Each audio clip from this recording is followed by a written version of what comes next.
Get Out, retold by S.E. Schlosser, from Spooky, Washington. The old woman had no idea when they sold her the house that it was haunted. It didn't come up in any of the realtors' conversations about the place, but of course it wouldn't. Why jinx a sale?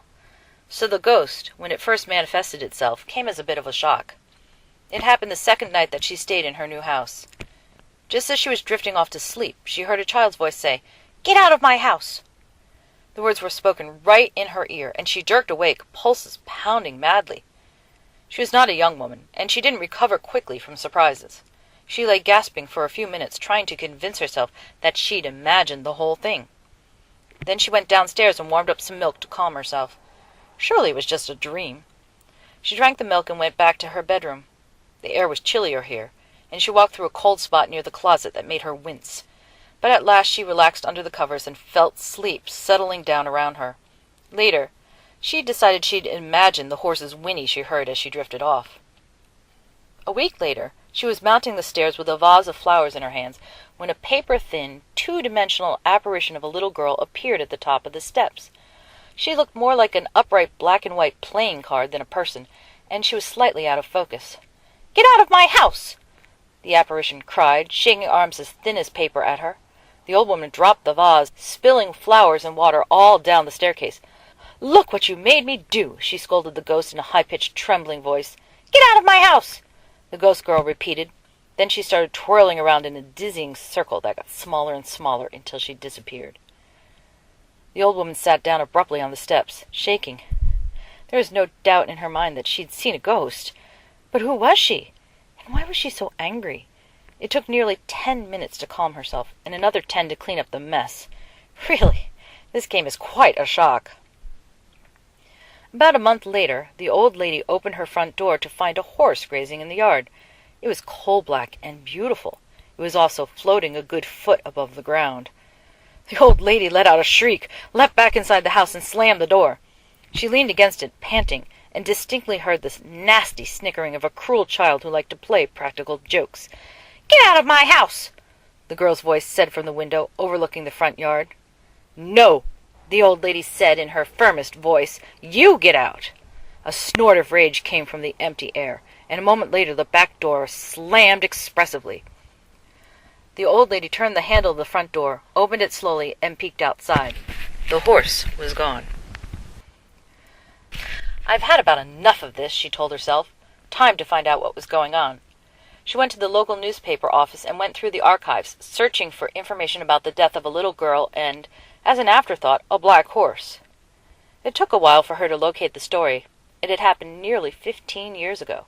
A little girl and her horse were struck by a drunk driver one evening on their way home. It was dark, and the horse was black, and their driver just didn't see them in time. Animal and child were both killed. The child's home address was the same as the old lady's. The old lady also found a reference, just last year, to the death of first one and then another of the child's parents. Apparently, the house had gone to a distant family member who had sold it, with its resident ghost, to her.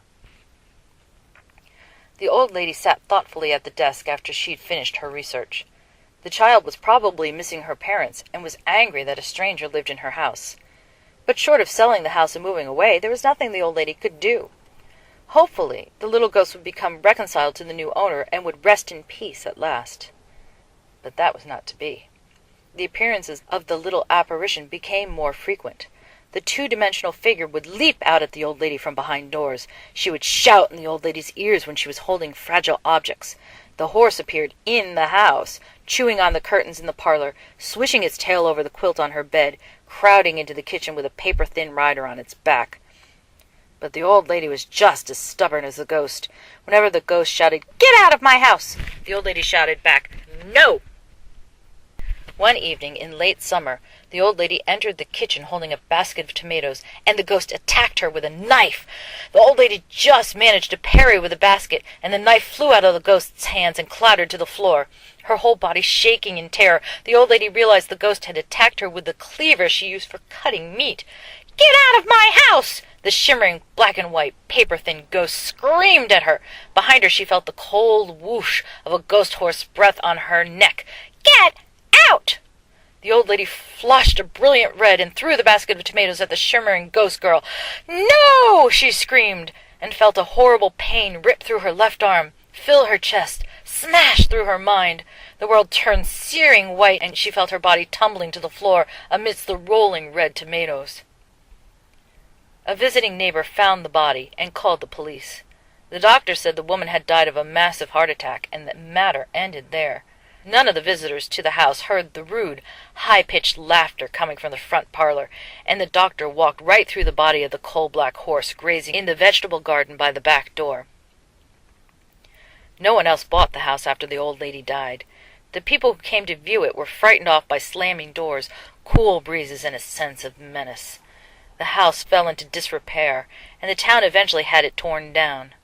But they say that on moonless nights, people driving down the road where the house once stood sometimes see a black horse trotting beside them. On its back is the shimmering black-and-white figure of a little girl who waves paper-thin arms and shouts, "Get out!"